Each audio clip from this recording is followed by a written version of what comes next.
What happens if you fall off a cruise ship, man? What's poppin', Attack Squad? It's your boy SatAttack. Well, no, y'all see a title, man. Road to 2K. Help, but I want to going dummy. But casual navigations. Navigation. 7-minute video. It's gonna be a quick little video. What happens if you fall off a cruise? I haven't been on a cruise. It seems like a dope ass idea, but your boy can't swim. So if that shit ever went down, or like this shit, you fell off the cruise, I'm probably done, bro. I ain't gonna lie. I cannot swim. I do not play with that shit like that. But a cruise seems like a good ass, not good, but a fun ass idea, you know what I'm saying? Like, I'll probably do it once in my life before I'm gone and shit, you know what I'm saying? I'll at least do it one time. But yeah, it seems like a despite all the fun safety little features in place on modern ships, we still hear reports of people falling overboard. Most commonly from ferries and cruise ships, I guess because there are more people on them, but it does happen on cargo ships too. Of course, the priority is always to get the casualty back, but that's easier said than done. Before even considering a rescue, you first need to know that a person has fallen overboard. Some ships have sensors, but normally the fastest way is if a witness either sees or hears them fall. In your pre-departure safety briefing, you'll be told the textbook response: throw a life ring, keep pointing at the person in the water, shout man overboard, and get someone to call the ship's bridge. If you're on my ship, I don't care what it takes. Get a life ring straight in the water, but if you can't find one, then throw whatever you can. Shout man overboard, and if anyone else is there, get them to call the bridge. Otherwise, if you're alone, call the ship's emergency number or even activate a manual call point. Just do whatever it takes to get the crew's attention. Ideally, you'll point at the person in the water and don't take your eyes off them. It's easy to stay focused as they move further away, but the person... How much is it to go get someone if I have to keep my eyes on them? Whatever it takes. If I have to go get somebody screaming, if I have to go pull the lever to get the crew's attention. Ideally, you'll point at the person in the water and don't take your eyes off them. It's easy to stay focused as they move further away, but the moment you take your eyes away, you'll struggle to find them again. But let's be realistic about this. A slow cruise ship will be travelling at 10 knots, that's 5 meters per second. Within 1 minute, that's 300 meters, and within 5 minutes, it's a mile. If the message doesn't get to the bridge fast, no amount of pointing is going to save them. Anyway, as soon as the bridge becomes aware, the duty officer will take 3 immediate actions. They'll record the position, release the life ring, and sound the whistle. Recording the position gives you a reference point to easily return to, and is done by pressing the man overboard button on the ship's GPS or electronic chart. Releasing a life ring not only gives the casualty something to grab, but it also has a smoke signal attached which will billow out bright smoke for at least 15 minutes. Also, as the ring floats, it is subject to the same set and drift as the person in the water, making it an ideal datum for a potential search. As for the whistle, the signal for a man overboard is 3 prolonged blasts, corresponding with the Morse code Oscar. It alerts the crew on our vessel and any nearby vessels to the situation, automatically summoning all officers to the bridge. More importantly though, it should be heard by the person in the water, giving a vital boost to their morale. For those of you studying for your exam, don't hear that shit like 2 minutes go by, cause that shit gonna feel like eternity, bro. Fighting, bro. You'll also be told to put the rudder hard over towards the side that the person has fallen. If they fall on the port side, putting your rudder hard to port will swing your stern away from them, keeping them away from the propellers. It's a nice idea in theory, but when you think of the practicalities, a lot of people say it's a bit pointless unless the bridge actually observed them fall.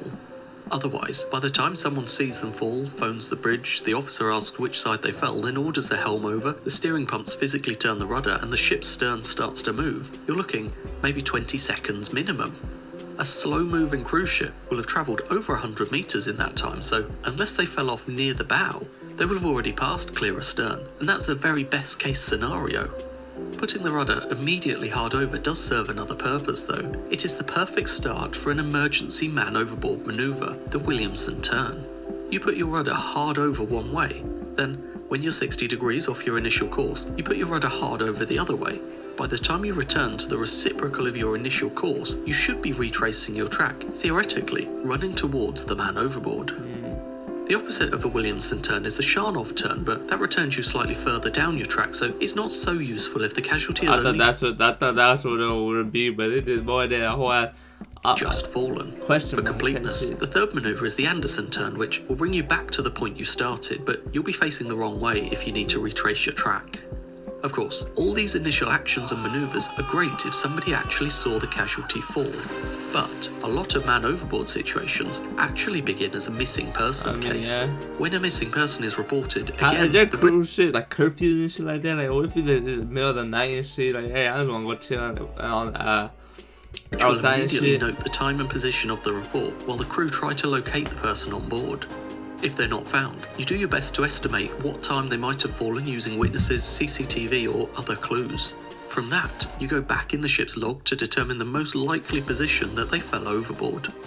Anyway, no matter whether you saw them fall or you calculated the most likely position, you now have a place to start searching. Ideally, you'll just spot the casualty and bring them back on board using the ship's rescue boat, but it's rarely that simple.